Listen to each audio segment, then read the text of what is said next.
Today we're going to be doing Genesis and review. I didn't pre-plan this or anything. I think I was just led to this point where I'm barefoot and shirtless in a park in the middle of South America. But okay. So Genesis and review. I've been thinking about this content idea for a while, but more than content, substance, because content could be anything. And I want to provide like substance to the people who are just maybe living the day to day, the just the urban suburban day to day lifestyle, and I've just been enjoying the nature and the peace the of nature, man, and the way it smells. But okay, so let's start. So Genesis in review. With these type of videos, I'm gonna be reviewing books of the Bible that I've read. I'm gonna give my perspective. I'm not 100% a certified theologian, but I definitely do try my best. Um, I've been reading the Old Testament. I'm pretty much almost through with it. I study it. It's more. It's not about reading the Bible. It's more about studying than anything. So you have to go back. You read something. If you don't read that week, you got to go back and read it again. You got to kind of grasp every detail and every sentence. So Genesis is a book of creation. Before Genesis, a lot of scholars would debate that the book of Enoch was before Genesis, but we could talk about the book of Enoch another time. The canon that we have modern day starts with Genesis, so it's creation. And it says the first line goes, in the beginning, God created heaven and the earth. Then it proceeds to the next chapter of the story of Adam and Eve and the creation of man and woman. Then it proceeds to one of the most important lessons of the Bible, which is the fall of man. A woman, basically, woman, even in their nature to modern day, they're never fully satisfied. And men, by nature, we crave to satisfy women and care for them. That's our nature, like provide. So I guess in the story, it's kind of giving you a glimpse of the fall of man and the weakness of man. Woman was created as the lower rib of a man, because as men, we do have our strengths, but women are the tree of life. We're like the fundamentals of life. We're like the core of the earth, but women bring life to the earth, and they definitely make the world go round, and they definitely are very powerful, more debatable, more powerful than men in some cases, but that's just another conversation for another day. So it goes into talking about the serpent. A serpent could be a jinn, a demon that influences the woman for to crave more and more when they already had enough in the garden. So there's a garden guarded by cherubims, which are angels, God's children, God's messengers, and I guess in this case God's defenders of the garden. And in this case the garden could be symbolic as perfectness. You have everything and you still wanted more as man, as woman, but man fell into it. So from there we get the descendants. They get punished. Eve gets punished for eating the apple, and we get the descendants. They then get cursed. They start realizing they're not naive anymore, and they tienen maldad. That's in Spanish, but they're not innocent anymore. They could tell what's wrong, what's right. Before they were just innocent human beings. I guess in a sense, God created the earth almost like for us to be like another animal type, but with a little more, with his in his image, like he says or Scripture says. So we get Cain and Abel, and then we get the descendants of Adam, and and look, right here it says Cain had relations with his wife, and she conceived and gave birth to Enoch, and he built a city named the city of Enoch, and the name of his son. So it does mention Enoch in Genesis. It does mention Enoch a couple times. Enoch is a book about like the fallen angels and how they procreated with women. But here we get the corruption of mankind, and oh snap, we get the corruption of mankind, and let's see. I'm going through this right now. This is just one take off the dome. Just reading Genesis back. Right now I'm on Jeremiah or Isaiah, one of those. I just got to it after Songs of Solomon, but so it starts talking about the evil and the wickedness of man and their unfaithfulness and how they start and the way they're conceiving women and taking women as their wives and just inappropriate relations with women. So then there's a story of the flood, and the flood is basically like a first cleansing of sin, a first cleansing of the earth. And Noah takes animals and life with him to the new world. So Noah has his descendants.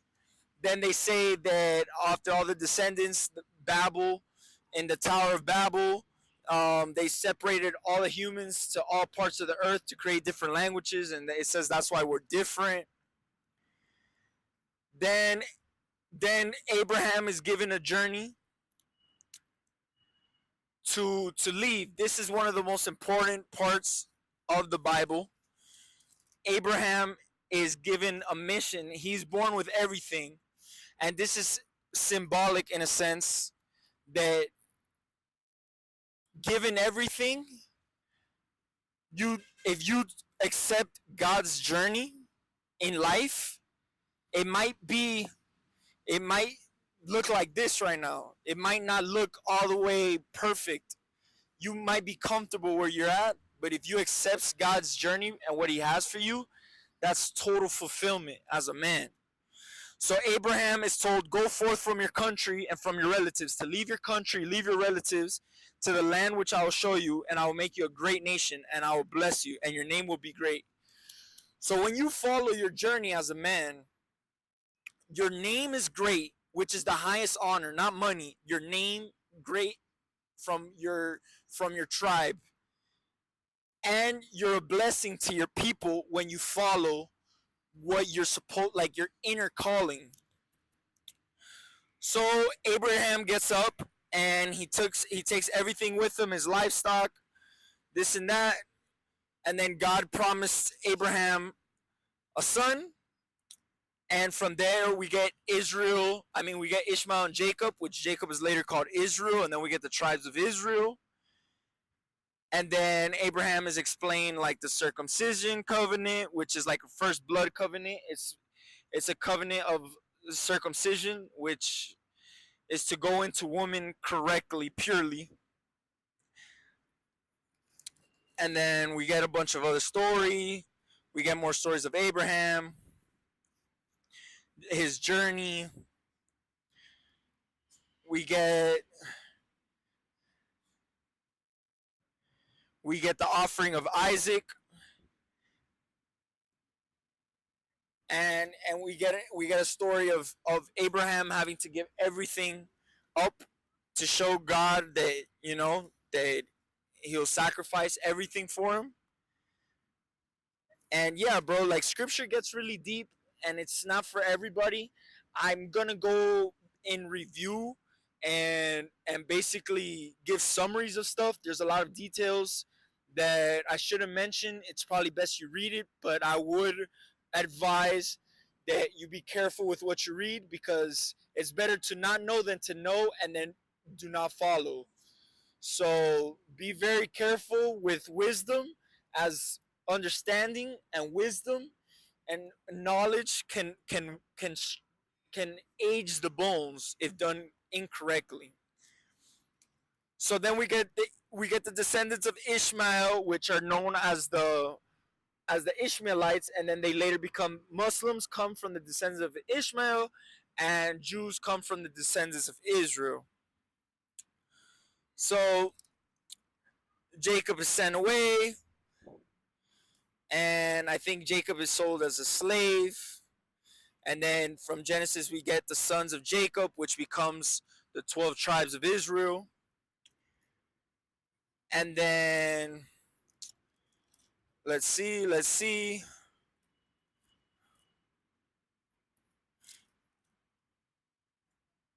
When Jacob is freed, he's also named Israel. Israel's like is freedom. And then we get the sons of Israel. We get the descendants. Genesis is a lot about like tribe and lineage, so you can start to understand more about what the Bible's about to start talking about. It's a lot of tedious reading. And then they plotted against him. He interprets a dream.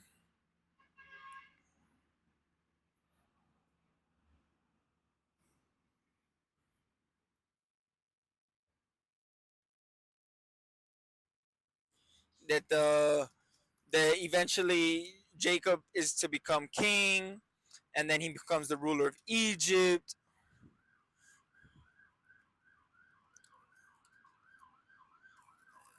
Wow, this is a long book.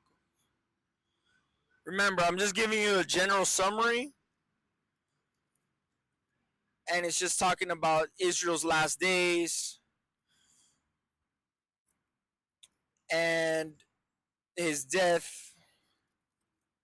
And then we get the Exodus, which Exodus is an exodus. An exodus is an escape from something, and in this case, is the escape of the sons of Israel from Egypt. They were slaves, and that can be taken metaphorically and symbolically, like slaves to the modern world. Egypt was the modern world. The kings, the rulers, the gold, the materials, the nice, the elegance, the oils, the this, the that, the wine, the and Israelites were then slaves to the Egyptians.